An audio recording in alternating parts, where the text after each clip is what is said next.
I had an inquiry the other day from a gentleman approaching us about a consent order for both him and his wife, and he asked me whether we would be able to represent him and his wife in their divorce and financial matters. Now, historically, I've always said no to this because of a conflict of interest. However, I understand there's this new thing called resolution together, which can allow separating couples to use one solicitor as opposed to having their own solicitor.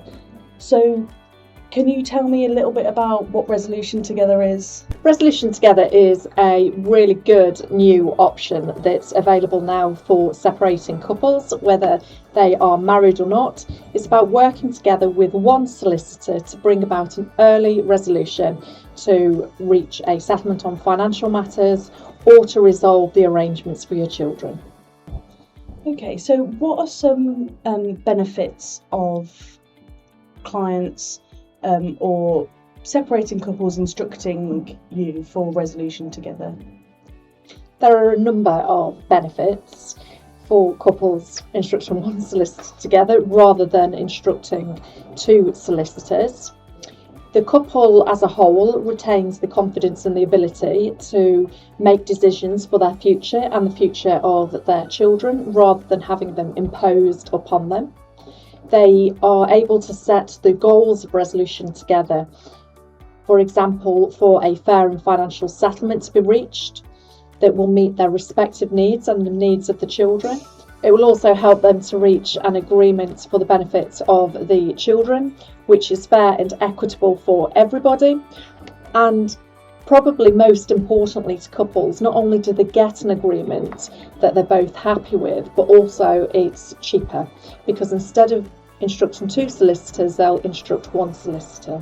That sounds like a really good opportunity for clients at Mander Hadley who instruct for Resolution Together. Is there any way that perhaps a more vulnerable client could be manipulated or disadvantaged by the Resolution Together process at all? No, neither party should be disadvantaged by the Resolution Together process. It's there to help both parties to reach a settlement. However, some people may not be appropriate for Resolution Together, and an assessment will be carried out at the outset to see whether Resolution Together would be safe for you, and if there is going to be, for example, an imbalance of power, how that imbalance of power could be managed so that there can be a fair and equitable outcome.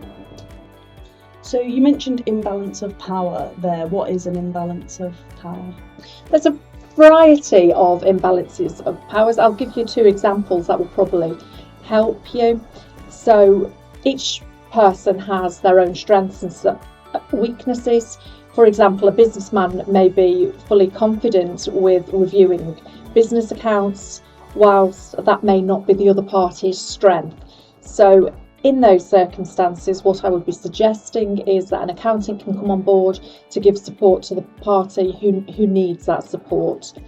Another example could be if there's a pension report. Pensions are notoriously difficult to understand and are very complex areas. If a party doesn't understand the pension reports, it doesn't understand what options are available to them, then an individual meeting could be set up where those options can be explained before a joint meeting where they can work out which options are best for them both to meet their future needs. Okay, so will everybody or will all couples be eligible for Resolution Together? Well, the good thing is that Resolution Together is appropriate for the majority of separating couples. But if there has been domestic abuse in the relationship, if one party has a mental health issue or learning disability, or if there is an imbalance of power that cannot be managed, then they would not be eligible for Resolution Together. Similarly, so if either party misuses drugs or alcohol, then Resolution Together would not be appropriate for them. We would obviously discuss with them other alternative dispute resolution options, and give them a steer or guidance as to how they could reach a amicable settlement if resolution together is not going to be appropriate. So, if a client comes to you looking for resolution together, can you explain a bit about what they can expect and explain a little bit about the process? Initially, there will be a telephone call, which is non-obligatory. It's a free call just to understand what it is each client is looking for. If resolution together is an avenue that they would like to explore, then we'll set up 2 individual meetings to assess whether resolution together would be appropriate for them. If it is appropriate, then a joint meeting will be set up where we will set the timescales, agree the goals that both parties want to reach. If an agreement is then reached and it's a financial agreement, that can be placed into a financial consent order and sent to the court. If it's regarding the child arrangements, then it may not be necessary to put that into an order, but a parenting plan can be put in place.